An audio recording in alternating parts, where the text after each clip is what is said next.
What is going on, YouTube? I am Lamont at large. Today I am in Waterville, Maine, and I'm here to talk about the Ayla Reynolds disappearance. No matter the city, the state, or the country that you might be watching this video in right now, I'm pretty sure that everybody knows somebody that should not have children. You might be related to them, or they might be really good friends of yours. They might be really good people, they might be really bad people, but these kinds of people should not have children. I'm going to list a couple more names to add to that list of people who should never have kids, should not have ever had kids. And that is one, Trista Reynolds and Justin DiPietro. Let's go back over a decade. We're going to go back to 2011. So Trista Reynolds and Justin DiPietro, who were friends. I guess they dated, messed around, fooled around, and Trista got pregnant. All throughout the pregnancy into 2010, going to 2011, DiPietro was vehemently denying that that was his child. He would say that Trista obviously slept around and it was somebody else's kid, could not possibly be his kid. So she has her baby on April 4th, 2010. Her name is Ayla Reynolds. Of course, she's not going to give that bum the last name, so she gives her last name. And a somewhat contentious relationship between mother, baby, and father. Eventually, the DNA test comes back that it is his child, and not through the courts, but I guess through just them with each other not wanting to deal with the court system, they have some kind of a shared custody of Ayla. Ayla would go to her dad's house sometimes, who, by the way, he did not have his own house. He lived with his mother, Phoebe, and his sister. So the baby would sometimes go to their house to spend the weekend, possibly with her father. But over the course of the months that they were doing this, Ayla would come back home with unexplained bruises on her legs and her arms. One time she asked Justin, hey, why is there bruises all over Ayla's legs? And he told her, quote, she was playing in the ball pit at Chuck E. Cheese and another kid, was bullying her and started kicking at her. Well, the only problem is the Chuck E. Cheese and that he was talking about, there is no ball pit. So obviously there's a lie. So we have a possible child abuser that is an immature young punk who, again, should not have kids or should never have kids. So the dreaded word addiction will come up in this story right now. Trista, like I said, she is a part of the list of people that should not have children. She was battling an on-again, off-again addiction to heroin. So she decides, to her credit, hey, I have a problem and I need to face up to it. I'm going to check myself into rehab. So she checks herself into a rehab and she leaves the trusting of her daughter to her mother and her sister. So Trista's mother and sister both have custody of Ayla, and she goes into the rehab. Now, the story gets a little iffy, a little dicey right here. So, as she's in the rehab, Justin DiPietro's mom, Phoebe, contacts the Maine Department of Human Services and says, hey, there's a court order that we're supposed to have custody of Ayla, not Trista's mother.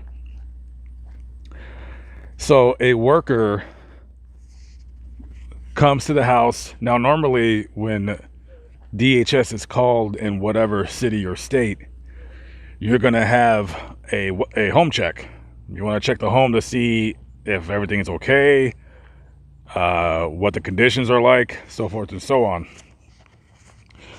So a worker comes into the residence by the name of Karen Small, who happens to be related to Justin's mother, Phoebe. So she, without even doing a home check, pulls Ayla out of the home and places her with her father, Justin Pietro, and his mother. When Trista finds out about this, she immediately checks herself out of the rehab and goes to the home. They're not answering the door. She's calling their phones. And this whole battle ensues over who has the legal right and who legally has custody. Now, up until then, of course, there was no anybody going to court to file for legal custody. Everything was just done through, hey, you have her this time, I have her this time. I need X amount of dollars a month for her for basic necessities, so forth and so on. On December 16th of 2011, Trista had filed for custody of Ayla through the court system here in Waterville. Later on that night, around 8 p.m., Ayla is still in the custody of her father. 8 p.m. comes along. He takes his daughter and puts her to bed, kisses her goodnight, goes to the basement. That's where he lives in the house. And the next day, December 17th, he goes to her bed at around 8:50 a.m. and doesn't see his daughter. So he goes to his girlfriend at the time, Courtney, who was spending the night over with him along with her son. There was one other person in the house at the time, and that was Alicia DiPietro, which would be his sister. So he says, hey, where's Ayla at? And nobody knows. Well, at least according to the story. So the police are called immediately, and they come over to the home, and there is a missing 20-month-old from the DiPietro household. So the detectives start taking a note, a description of the child. So they ask him, what was the child last seen wearing? He said she was wearing a green polka dot pajama set with Daddy's Princess written on it. Oh, and she had a cast on her left arm. He says, okay, she had a cast on her left arm. He said, yeah, she accidentally broke her arm. See, a month previous, I was carrying my daughter inside the home, and I slipped and fell, and I accidentally fell on her, and she had a broken arm. Oh, okay, I guess accidents happen. So you have a set of bruises, unexplained bruises on Ayla Reynolds' body. You have a broken arm. Okay, so continuing along with the story. So Trista finds out that her daughter is missing. So police, they do several interviews with everybody in the household. They get a hold of the mother, Phoebe. They interview her, but reportedly she wasn't home at the supposed time of the disappearance. December 16th, going to December 17th in Maine, you're going to think of two things that come to your mind, snow and cold. If you're a 20-month-old child and you're wearing only pajamas and it's that cold in this part of the country where temperatures could reach almost freezing, you're probably not going to just walk up out of your house. practically being a baby. So the police are kind of looking at this guy, and I don't know, things just ain't really adding up. The mother, Trista, is wondering where her daughter is. Police are wondering where Ayla is. The state police, they get involved, and this quickly becomes the largest criminal investigation in Maine history. And if you lived in the New England states, then this story was definitely in the newspaper that you read, and was also on your local nightly TV news here in the New England area. So detectives, they talk to Justin and they say, okay, well, I mean, babies just don't get up out of the middle of the night and walk out into 15-degree weather. So, you know, what's going on over here? He swears up and down he doesn't know what's going on. He didn't do anything. Trista is being interviewed by the police, and she tells them everything that has happened. The bruises, the broken arm that Justin claims was done purely on accident.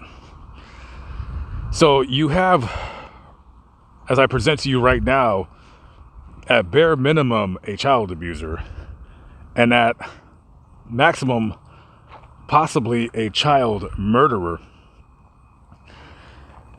So detectives also find out a couple of things very, very incriminating about this case. Number one, when they did a search of the home, they found blood splatter patterns throughout the house. Do not ask me why this evidence is out and yet this guy is not behind bars, but they found Ayla's blood in the basement where Justin slept. They found Ayla's blood on his shoes. They found blood on some of Ayla's toys. They found blood on a pair of Ayla's slippers that she would wear.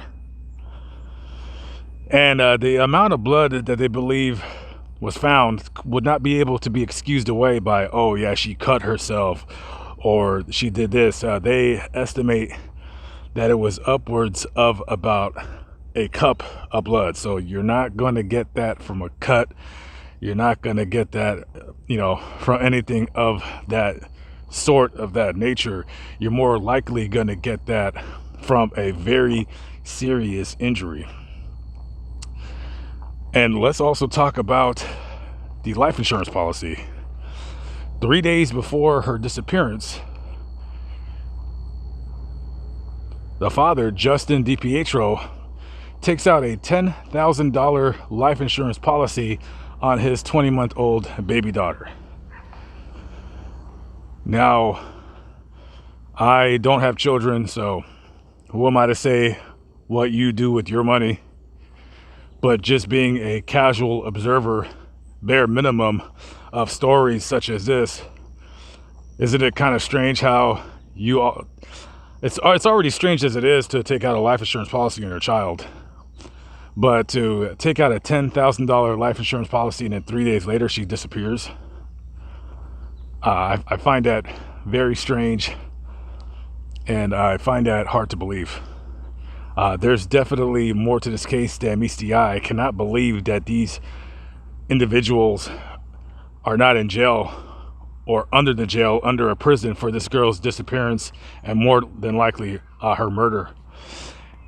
And if you look to your right, you'll see a house with a pink flamingo right in the middle of your screen, and that is the house where the disappearance occurred. Quite possibly the family still owns that home. And yeah, nobody knows what happened. And as of right now, so many years later, this case still remains unsolved. In 2017, it has been well over 10 years now that this case remains unsolved. Nobody knows what happened to Ayla Reynolds. She was declared legally dead on May 30th, 2017. Nobody has been charged with her disappearance or her murder. The police highly suspect that Justin DiPietro and at least one of the persons that was in the house at the time of her reported disappearance have culpability in her disappearance and her murder, but they just, I guess, do not have enough evidence, they feel, to land a conviction. When you're a detective, you got to be very cautious with the cases that you bring to the prosecutor. I don't know. I don't know if Justin DiPietro will ever confess to what he did to his daughter. And I don't know if he even got any of that $10,000 life insurance policy that he had put out on his daughter just before her disappearance. If anybody has any information that they can give the detectives of the Waterville Police Department, give them a call, 207-680-4700. It's 207-680-4700. I'm Lamont at Large. Catch up with you on the next vlog. Peace out.